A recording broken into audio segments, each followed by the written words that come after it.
Welcome and welcome back. Hii ni The Dream Brand. Kipindi mezani ni Sports New Chapter. Mimi ni Sports Lady Norat. Nitakuwa na Pablo Markel.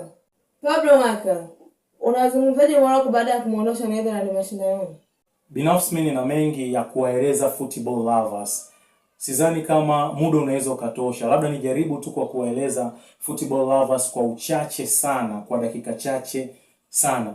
Binafsi mimi nilishuhudia mpira ambao pengine tangu nimeanza kuwashuhudia timu ya taifa ya Morocco sijawahi kuwashuhudia wakidisplay mpira mkubwa wa kiwango kile.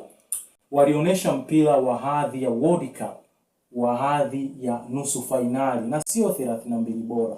Yaani walionyesha mechi ya hadhi ya nusu finali. Labda kwa namna moja au nyingine walikuwa naikumbuka nusu finali ya 2022 iliyopigwa kule Qatar kati ya timu ya taifa ya Morocco versus Ufaransa. Walidisplay mpira mkubwa na pengine kuliko ule waliodisplay nusu finali ya World Cup iliyopita kule nchini Qatar. Mechi ilitamatika kwa bao 1-1, Netherlands 1, timu ya taifa ya Morocco bao 1. Na nikukumbushe Netherlands walikuwa wa kwanza kupata bao. Dakika ya 72 walipata bao kupitia kwa winga hatari kweli Cody Gakpo anayehudumu pale katika klabu ya majogoo wa jiji la London Liverpool. Alipokea pasi nzuri kutoka kwa Crescencio Somerville anayekiwasha pale West Ham. Akampa bonge ya pande ya pasi na Cody Gakpo akakwamisha mpira kambani na mechi ikawa ni 1-0, Netherlands wakiongoza. Lakini mechi imekaribia kutamatika kwenye dakika za nyongeza, dakika ya kwanza tu ya nyongeza. Ndipo timu ya taifa ya Morocco wakasawazisha na kurevo uwanja na bao likasomeka 1-1. Aliyesawazisha bao ni Issa Diop. Mchezaji huyu Issa Diop anakiwasha pale EPL katika klabu ya Fulham. Alipokea pasi makini kutoka kwa bwana mdogo Talibi, bwana mdogo mwenye umri wa miaka 21 anayekiwasha pale EPL kwenye klabu ya Sunderland. Alimpatia pasi makini kweli na Issa Diop akakwamisha mpira kambani. Dakika 30 zikaongezwa kwenye mchezo kuhakikisha inapatikana timu ambayo itaingia hatua ya 16 bora. Na mechi ikawa ni 1-1. Changamoto ya mikwaju ya penati ndio ikaamua nani anastahili kusonga hatua ya 16 bora. Na penati zikapigwa, lakini wachezaji ambao hawakutegemewa wakakosa penati. Mchezaji makini kweli captain wa timu ya taifa ya Morocco, Achraf Hakimi, alikosa penati ya 4 katika timu ya taifa ya Morocco. Hapo ilikuwa ni penati ya pili wakikosa Morocco, maana walikosa ya kwanza na ya pili ilikuwa ni hiyo penati yao ya 4 ambayo ilipigwa na Achraf Hakimi. Lakini kwa upande wa Netherlands wao walikosa takriban penati 3, na moja ya mchezaji aliyekosa penati na aliyesababisha baadhi ya mashabiki wa Netherlands wanungunike kwa kiwango fulani alikuwa ni Crescencio Somerville aliyetoa pasi ya bao dakika ya 72. Crescencio Somerville alikosa penati ya 5 katika list ya zile penati 3 ambazo Netherlands walizikosa, na Morocco wakashinda kwa hatua ya mikwaju ya penati kwa kushinda penati 3 zidi ya penati 2 za timu ya taifa ya Netherlands, na Morocco wakaqualify kuingia hatua ya 16 bora. Sasa hayo sio mambo ambayo yalisababisha mechi iwe tamu zaidi. Mechi ilikuwa tamu zaidi kiwanjani kwenye pitch. Watu walivyokuwa na press, watu walivyokuwa na miliki mali. Labda nikupe statistic kwa uchache ili football lovers pia wasikie ilikuwa ni mechi ya aina gani kiwanjani. Kwanza full time ball possession Netherlands 30, timu ya taifa ya Morocco ikiwa na 70% kiwanjani. Possession ambayo sijawahi kuishuhudia timu ya taifa ya Morocco ikipossess hata ikiwa inacheza na timu kutoka katika bara la Afrika. Hata ilipocheza na timu ya Tanzania katika AFCON haikuwahi kupossess possession ya 70%.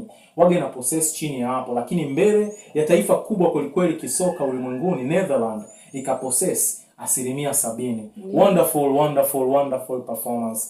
Unexpected kabisa. Lakini kwa upande wa total shoot, timu ya taifa ya Netherlands ilipiga mashuti 6, lakini timu ya taifa ya Morocco ilipiga mashuti 11. Lakini kwa upande wa on target, timu ya taifa ya Netherlands ilipiga on target 2, lakini timu ya taifa ya Morocco ilipiga on target 5. Lakini kwa upande wa big chance ilikuwa ni 1 upande wa timu ya taifa ya Netherlands, lakini zilikuwa ni 5 upande wa timu ya taifa ya Morocco. Lakini kwa upande wa corner kick, timu ya taifa ya Netherlands ilikuwa na corner kick 5, lakini upande wa timu ya taifa ya Morocco ilikuwa na corner kick 8.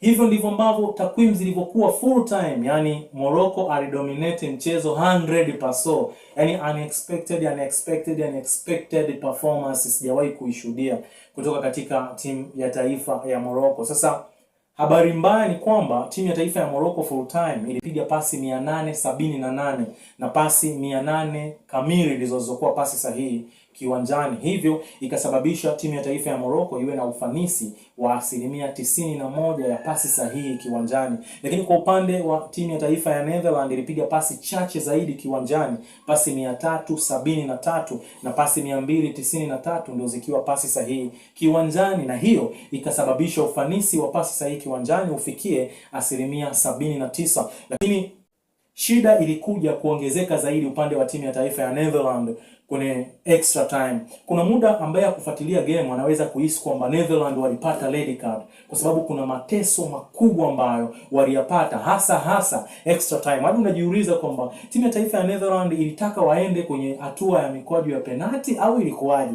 Kwa sababu ball possession kwenye extra time timu ya taifa ya Netherlands ilipossess 17%, wakati ball possession kwa upande wa timu ya taifa ya Morocco ilipossess 83%. Hebu imagine gap kubwa kweli kati ya 17% na 83%. Lakini kwenye upande wa takwimu zingine kwa maana ya total shoot, Netherlands 0, timu ya taifa ya Morocco 1. Kwa upande wa shoot on target, Netherlands 0, timu ya taifa ya Morocco shoot 1. Kwenye upande wa big chance, timu ya taifa ya Netherlands 0, timu ya taifa ya Morocco big chance 1.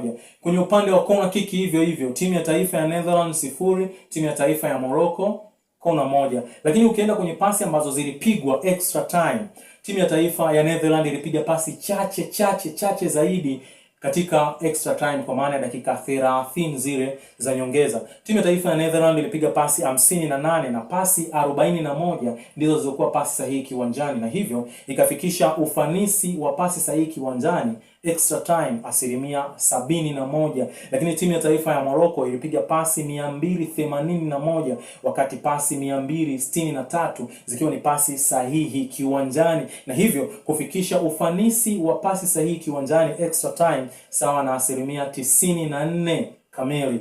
Na hivyo ndivyo ambavyo takwimu zilivyokuwa, na wa Morocco waliwafurahisha kweli wa Afrika, wakaonesha nia ya dhati kwa nini wanashika nafasi ya 7 kwenye renki za FIFA na Netherlands wanashika nafasi ya 8 kwenye renki za FIFA. Kiukweli timu ya taifa ya Morocco inaitaka nusu finali kama ilivyofika season iliyopita ya World Cup 2022 kule nchini Qatar. Na Netherlands walifanya wanavyofanyaga tangu zamani, mimi ninawajua, hawajawahi kuivunja rekodi yao toka mwaka 2006, hawajawahi kufungwa mechi ya World Cup ya kimashindano. Wao wanatolewa kwa changamoto ya mikwaju ya penalti. Ilikuwa hivyo 2010 finali dhidi ya Spain akanyanyua ndoo. Ilikuwa hivyo 2014 walitolewa na timu ya taifa ya Argentina kwa changamoto ya mikwaju ya penalti. 2018 hawakupata fursa ya kushiriki, na 2022 pia ikawa hivyo wakatolewa kwa changamoto ya mikwaju ya penalti baada ya mechi kutamatika 2-2 dhidi ya timu ya taifa ya Argentina, na wakaenda hatua ya mikwaju ya penalti na wakatolewa nje ya mashindano na championi huyo aliyokuwa champion wa World Cup 2022 Nurat. Ndivyo ambavyo takwimu zilivyokuwa, na binafsi mimi nilifurahia performance ambayo walidisplay timu ya taifa ya Morocco, na ninawaomba waendelee hivyo, na Mungu ikimpendeza asiwakutanishe mapema Morocco na timu ya taifa ya Ufaransa, asiwakutanishe mapema Morocco na timu ya taifa ya Spain, na asiwakutanishe mapema Morocco na timu ya taifa ya Argentina, kwa maana hao ndo majiant kila kweli ambao mimi kwa jicho langu ninaona mmoja kati yao ana uwezo wa kuinyanyua ndoo ya World Cup 2026. Hivyo ndivyo tunavyo sign out. Mpaka wakati mwingine tena, usiache kusubscribe channel yetu ya The Dream Brand. Kwa sasa hatuna neno, mpaka wakati mwingine tena, bye bye.